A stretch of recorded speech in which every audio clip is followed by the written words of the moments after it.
నమస్తే. భక్తి సమాచారానికి స్వాగతం. నేను శైలు. మీరు చూస్తున్నారు స్ఫూర్తి ఇండియా న్యూస్.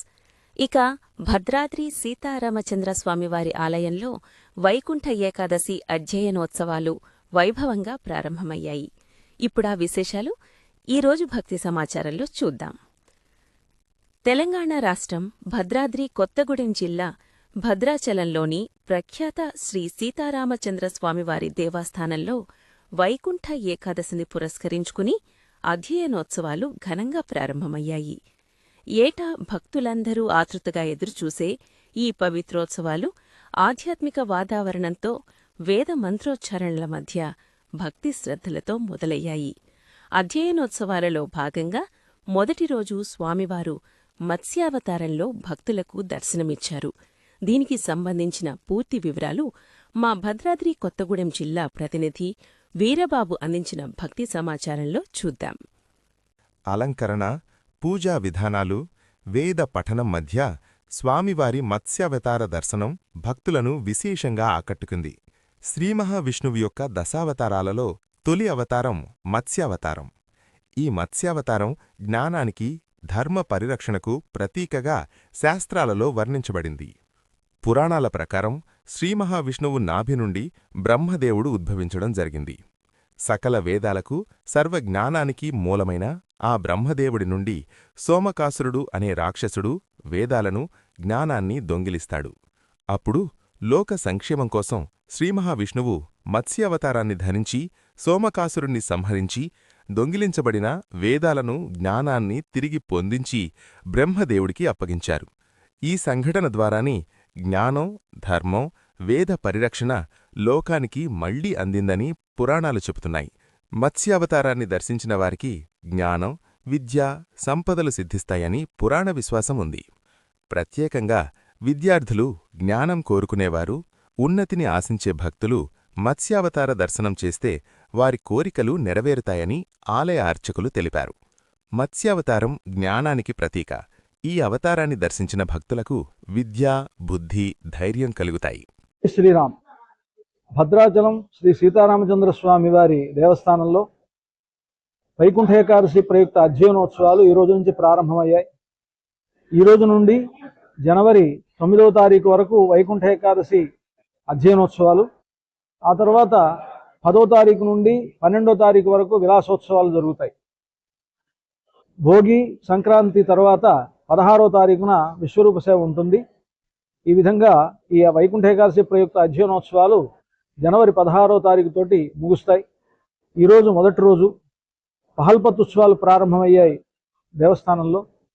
ఈ పహల్పత్తుత్సవాల్లో భద్రాచల రామచంద్రమూర్తి ఒక్కొక్క రోజు ఒక్కొక్క అవతారంలో భక్తులకి దర్శనమిచ్చి త్రివీధి సేవ మొదలైనటువంటి కార్యక్రమాలని కూడా జరుగుతాయి. దాంట్లో భాగంగా ఈరోజు రామచంద్రమూర్తి మత్స్యావతారంలో భక్తులకి దర్శనమిస్తూ ఉన్నాడు. భగవంతుడు ధరించినటువంటి అవతారాల్లో మత్స్యావతారం మొట్టమొదటి అవతారంగా మనకు దశావతారాల్లో చెప్పడం ఉన్నది. బ్రహ్మదేవుణ్ణి తన నాభికమలం నుంచి సృష్టించిన తర్వాత బ్రహ్మదేవుడు సృష్టి కార్యక్రమాన్ని ప్రారంభించేటప్పుడు వేదములన్నీ కూడా తెలుసుకొని ఆయన తన కార్యక్రమాన్ని, సృష్టి కార్యక్రమాన్ని మొదలుపెట్టాడు. సోమకాసురుడు అనేటువంటి రాక్షసుడు బ్రహ్మదేవుడి దగ్గర జ్ఞానరాశిగా ఉన్నటువంటి వేదములను అపహరించుకొని వెళ్ళిపోయాడు. ఆ సోమకాసురుణ్ణి సంహరించి అతను బ్రహ్మ దగ్గర నుంచి తీసుకువెళ్ళినటువంటి జ్ఞానరాశి అయినటువంటి వేదాలను తిరిగి బ్రహ్మదేవుడికి భగవంతుడు మత్స్యావతారంలో ఉపదేశించాడు అని మనకు పురాణ గాథ. అందుకని మత్స్యావతారధారి అయినటువంటి భగవంతుడు బ్రహ్మదేవుడికి వేదాలను ఉపదేశించాడు గనక ఆయన జ్ఞానమూర్తిగా భావిస్తారు. జ్ఞానము, సంపదలు కావాలనుకునేటువంటి వారు మత్స్యావతారాన్ని ఉపాసిస్తే తద్వారా వాళ్ళకు అటువంటి ఆ జ్ఞానము, సంపద ఇవన్నీ కూడా కలుగుతాయని మనకు పురాణములు తెలుపుతూ ఉన్నాయి. కనుక అలాంటి మత్స్యావతారంలో ఈరోజు భద్రాచల రాముడు భక్తులకి దర్శనమిస్తూ ఉన్నాడు.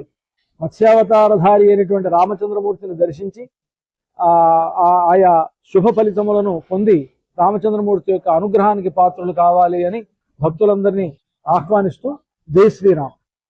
వైకుంఠ ఏకాదశి సందర్భంగా భద్రాచలం ఆలయానికి దూర ప్రాంతాల నుంచి కూడా భక్తులు పెద్ద సంఖ్యలో తరలివస్తున్నారు. భక్తుల సౌకర్యార్థం ఆలయ అధికారులు ప్రత్యేక ఏర్పాట్లు చేశారు. ఈ విధంగా భద్రాచలం శ్రీ సీతారామచంద్రస్వామి దేవస్థానంలో వైకుంఠ ఏకాదశి అధ్యయనోత్సవాలు ఆధ్యాత్మిక వైభవంతో కొనసాగుతున్నాయి. స్ఫూర్తి ఇండియా న్యూస్ కోసం భద్రాద్రి కొత్తగూడెం జిల్లా ప్రతినిధి వీరబాబు అందించిన భక్తి సమాచారం. స్టేట్యూన్ స్ఫూర్తి ఇండియా న్యూస్. ఇది సామాన్యుడి చేతిలో అస్త్రం. మన ఛానల్ను సబ్స్క్రైబ్ చేయటం మర్చిపోవద్దు.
రాడు మొత్తుకునే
Bye.